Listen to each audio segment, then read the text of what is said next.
e, I, o, u, a, e, I, o, u. Right. From my previous video, I have heard that some of you disliked my yelling. So in this video, I am gonna sing through the entire battle.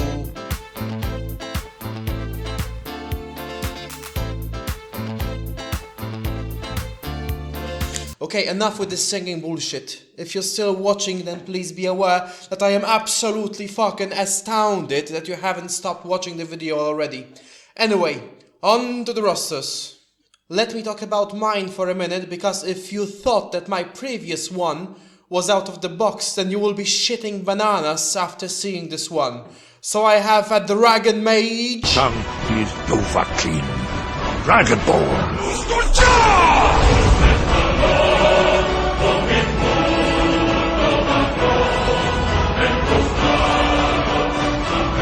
And Sea Guards.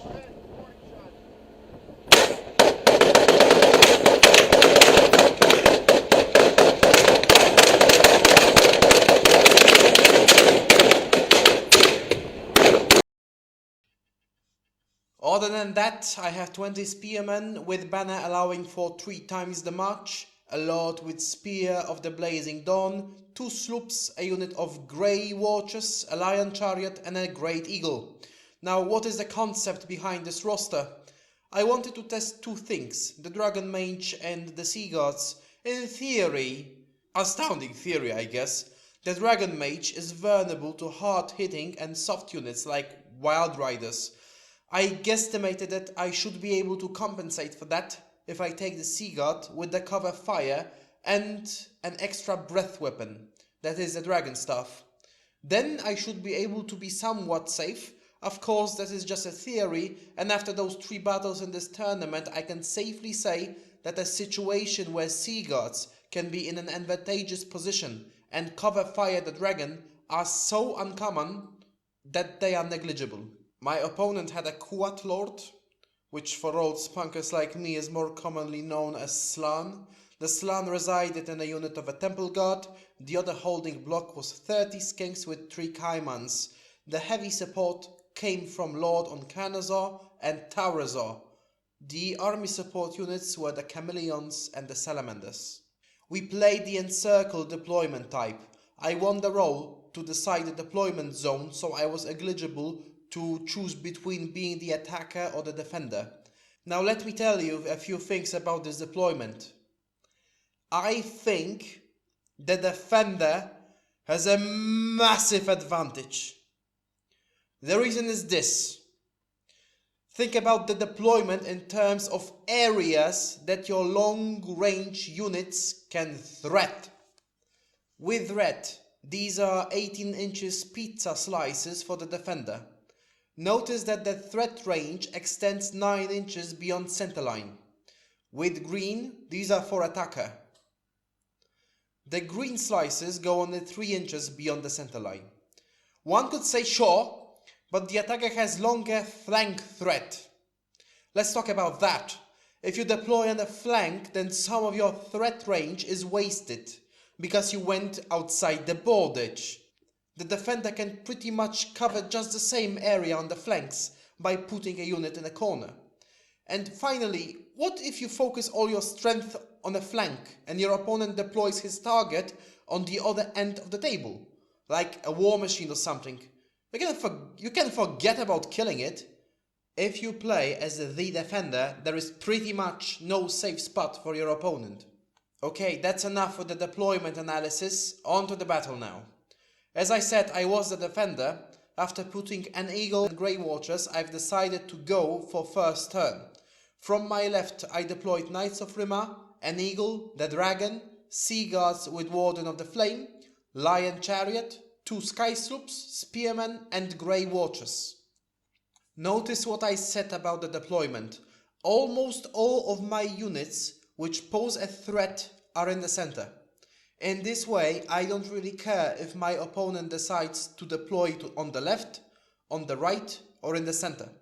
Because of my deployment, I will be able to quickly move forces to where they are needed. My opponent went with 2 times Chameleons on the left, Small skinks unit, big skinks with caimans, Taurazor and Carnosaur, and 2 salamanders in the back. More to the right were 25 Temple Guard with Quatl Lord and another unit of skinks. So I began my first turn, and I must say that I felt pretty confident about the win. I felt I had the roster advantage because of Temple Guard, I had deployment advantage, and in my first turn I could do damage to Chameleons and to Lord on Carnosaur. The fuck is this pronounced actually? Carnosaur. Carnosaur. Okay, Carnosaur. Fuck with this. So this is the situation after my first turn. I got the Quicksilver Lash that did 3 wounds on Carnosaur, and the Sky Sloops finished the job. Sea Guards didn't move at all and shot off a unit of Chameleons. I got lucky with killing the Carnosaur, but let me tell you what is the proper wisdom to derive from here. The point is, my opponent allowed me to be lucky. He allowed me to be lucky by deploying in a way he did. He could have gone with Carnosaur more to the flank or behind the hill. Both are better options than where he was deployed. Now listen lad, let me tell you something. All the players claiming to be good while being 4 pro at best will make a sea of tears and whines for how lucky or unlucky a situation was. So my suggestion is, get your act together and think what you could have done better instead of blaming the dice, you gay butt tickler!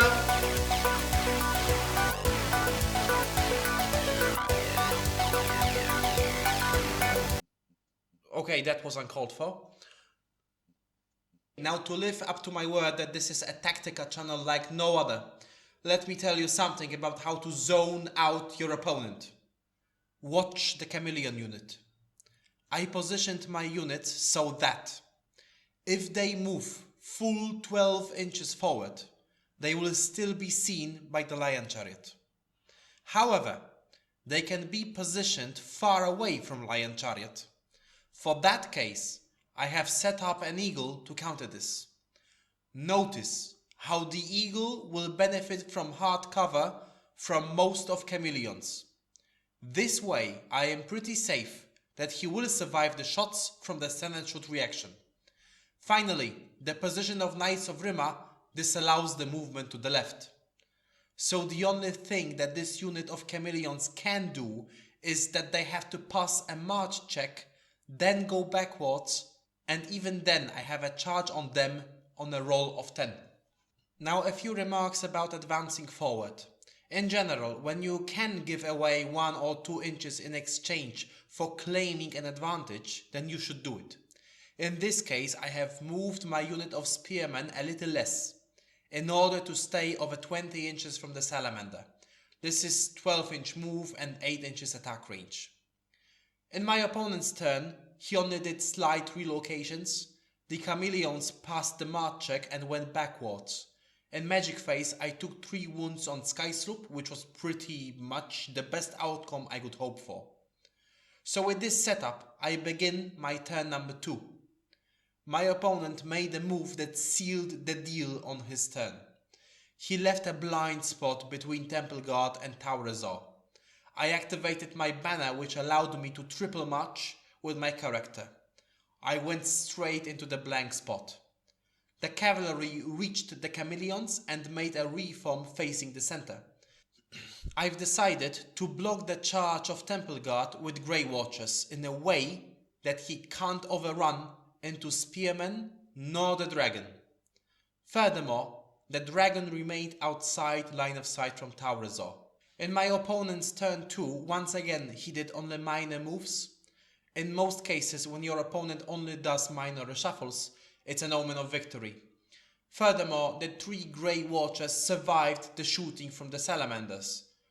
I declared the charge with Hero on foot and with the Dragon. Remember that if there is a way to complete the charge without shuffling other units, then this is a legal charge. So in this very fortunate scenario, the only possible way to finish the charge is to contact 2 models on corners. At this stage the battle is practically over. I did some charges to the skink unit, I fought with Tarazar, but it didn't really matter. Okay, so a quick sum up. What a wannabe Johnny B. Good boy can take out of this game. Put your units so enemy units can't simply escape, and you're good to go. Thanks for watching, until next time, subscribe, like the video, or white albino monkey will come and tickle you in your sleep.